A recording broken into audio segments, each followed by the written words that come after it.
தனித்தனியாக இந்த 4 வகை பாம்பினங்களைப் பற்றி பின்வரும் காணொளிகளில் தெளிவாக காணலாம். தற்பொழுது அவற்றை எவ்வாறு இனம் காணுவது என்று மட்டும் பார்ப்போம். நாகப்பாம்பு. நாகப்பாம்பை இனங்காணுவது எளிது. சிறு உந்தலுக்கே அவை படம் எடுத்துவிடும். படம் எடுப்பதை வைத்து இவற்றை எளிதில் அறிந்து கொள்ளலாம்.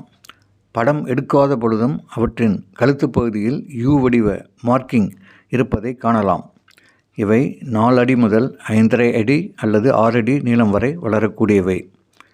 2வது வகை கட்டுவிரியன். இவை கருமையாக அல்லது கருநீல நிறத்தில் காணப்படும். இவற்றின் முதுகு பகுதியில் வெள்ளை நிற பட்டை கோடுகள் படத்தில் காண்பது போல் காணப்படும். தலைப்பகுதியும் உடம்பு பகுதிக்கும் வேறுபாடு இல்லாமல் ஒரே அளவில் காணப்படும். உடம்பின் முற்பகுதியில் இந்த வெள்ளைக்கோடுகள் இருப்பதில்லை. இவையும் சுமார் 4 அடி முதல் 5½ அல்லது 6 அடி நீளம் வரை வளரக்கூடியவை. 3வது வகை கண்ணாடி விரியன். இது ஒரு தடிமனான பாம்பாகும். பார்ப்பதற்கு சிறு மலைப்பாம்பை போன்றிருக்கும். இவற்றின் முதுகு பகுதியில் காணப்படும் மார்க்கிங்ஸ் பெண்களின் தலைமுடியில் விட்டு ரப்பர் பேண்ட் போட்டது போல் வடிவமைப்பில் காணப்படும். இந்த வடிவமைப்பை கொண்டு இவற்றை எளிதில் இனம் காண முடியும். இவை வைப்பர் வகையைச் சார்ந்ததால் இவற்றின் தலை ஒரு ஈட்டி முனையை போன்று உடம்பிலிருந்து தனித்து வேறுபட்டு காணப்படும். மேலும் தலைப்பகுதியில் செதில்களை காண முடியும். இவையும் 4 அடிக்கு மேல் வளரக்கூடியவை.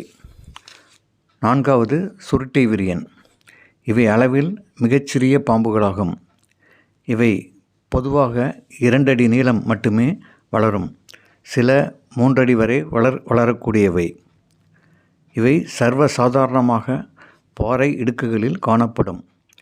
இவை சிறிய அளவில் இருப்பதால் அநேகம் பேர் பயமறியாது இவற்றை ஹேண்டில் செய்ய முயலும் பொழுது இவை கடித்து விடுகின்றன.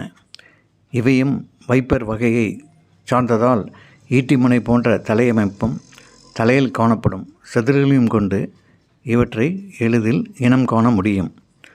ஆதலால் மேற்குறிப்பிட்ட 4 வகை பாம்புகளை அடையாளம் காண தெரிந்து கொண்டால் விஷப்பாம்புகளை பற்றிய தெளிவான கண்ணோட்டம் இருக்கும்.